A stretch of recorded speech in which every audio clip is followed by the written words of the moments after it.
We are privileged to present to you this evening an exhibition titled People, Places and Stories by local artists Lwando Lunika and Simon Venter. The works in this exhibition explore how Lwando and Simon perceive people, either those they know well or those whom they met in passing. It explores the way in which their memory constructs recollections of figures and places, which often only tell bits of the story. Yet in those fragments there lies some truth, however vague it might be. Our opening speaker, I'm sure a lot of you know him, is Duncan Stewart. Duncan has been practicing art in Gqeberha since 2005, and his work includes various mediums such as painting, drawing and sculpture.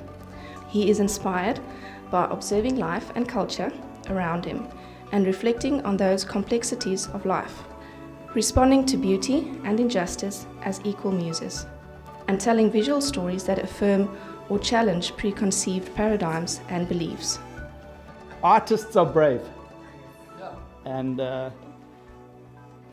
I want to just drill down a little bit on that. So courage in its traditional form. We know if we think of Prime Minister Zelensky and we think of the outward battle of war and the courage that it takes and the stories of David and Goliath, and it's huge, okay? But there's a different kind of courage that these two men are blessing us with this evening, are gifting us with.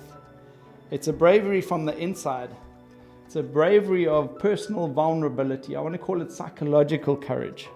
And it's something that this world needs more than ever before. So I just want to touch on the courage that it takes to stand up and put something, your feelings, express them into the public space more now than ever with cancel culture and wokeness. The courage to stand on your convictions is absolutely critical, and I want to just commend both of you again for having an exhibition, for opening up the world again to art and to artists, for reminding us of our humanity. You might be confident or not confident of your work.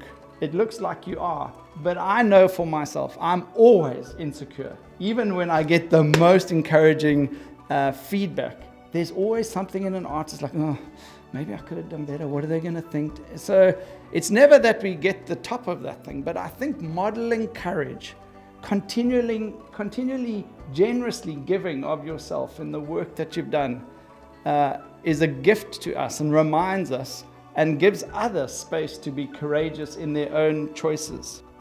As Coco Chanel, famous fashion feminist, once said, the most courageous act is to think for yourself aloud.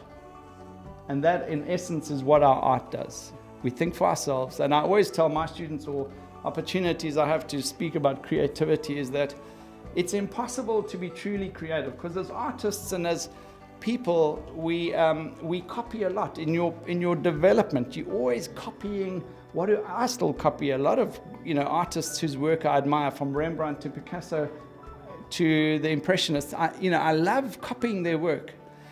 But as artists, we begin to steal. And I want to say that it's not everything that's stolen is illegal or corrupt. And I mean it like this. When you steal an idea or you steal a form of someone's painting, it's because it resonates deeply with you. But if you copy it exactly, it doesn't, you've got no responsibility to it, because we know it's in a copy of a Rembrandt. Our uniqueness is the starting point of our creativity. So we take ideas, we take things in the world, we take impressions, we take what is contemporary and current and topical, and we take what other artists' work we like, and we then add our vision, our perspective, where Lwando, where Simon come from, all of their upbringing, all of their experiences, and they're looking at the world through their filters, and we have the privilege of seeing the world through two unique men's vision, which I think is incredibly creative. I was born here in PE in a small township called Woma location. It was very hard growing up in such an environment, because Woma location is known for all the negative things, the crime that is happening there, corruption. there's a lot of negative things that Woma is known for. I had to witness a lot of things that are related to crime. I had lost people that I've been close to, and it's just a lot of experiences, and it's from an early age. But it kind of shaped my art. It kind of shaped my art because now people wouldn't tell that I come from a place like that. You see, when they look at my work, they see something bigger than what I'm saying about my township or about my community. I got my inspiration from my mother and my father because they always had the skill to draw. I tried from an early age not to only tell my story, not to make everything about me, but to listen to other people and being a voice to others who can't vocalize. So these are not just paintings, they are stories of people that I've met. When I did these ones, it was in time of summer. It was in time of summer. So I would say they are actually inspired by the season. I'm known as the pencil portrait artist. And it's always been pencil because pencil was the only medium that was accessible. I've always been obsessed with making my art live. I've always been obsessed with how God created life, how God gave life to everything that is on earth. So I try by all means that I bring that because I believe that we all have the power. So the portrait of the lady with the hair that looks real, and the fabric. It comes from me always wanting to bring life to everything that I'm doing.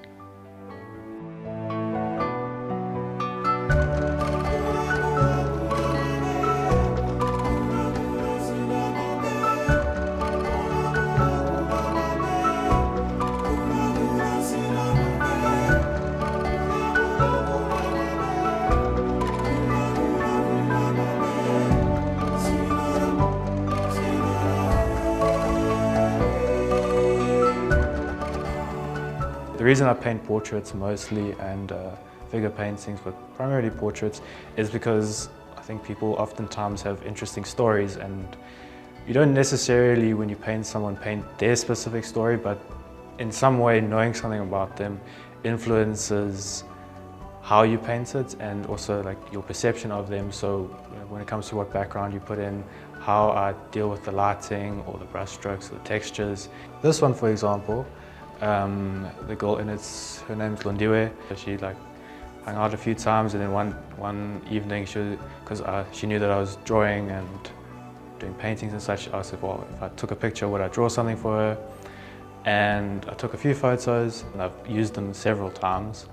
Like in a way, this painting itself, and there's another one over there, are less about her per se, but more about my journey as an artist. Like, because I've painted paintings based on the reference photos several times, it's like I can see my progression and also the different ways I've approached portraiture over the years and how it's evolved. So I'd say this piece is a bit about like chance encounters and like how they kind of, it can be the beginning of something new. In the artworks, I kind of played with abstraction and realism because, well, when you know people, you remember their face, especially if they're close to you, but you don't always necessarily know everything about them. You don't remember everything about them, especially if you meet them in passing. And in that way, there's like a sort of abstract quality about a person.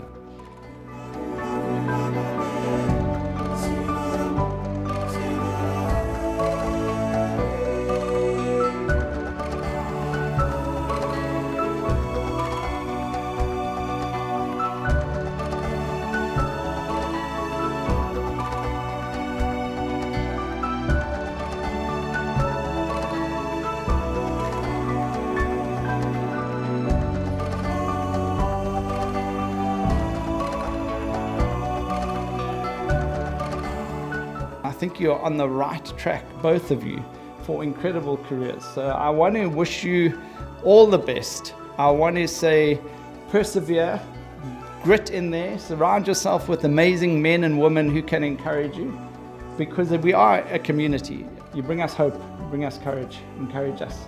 Thank you so much. I don't know if it's up to me, but I will say this exhibition's open.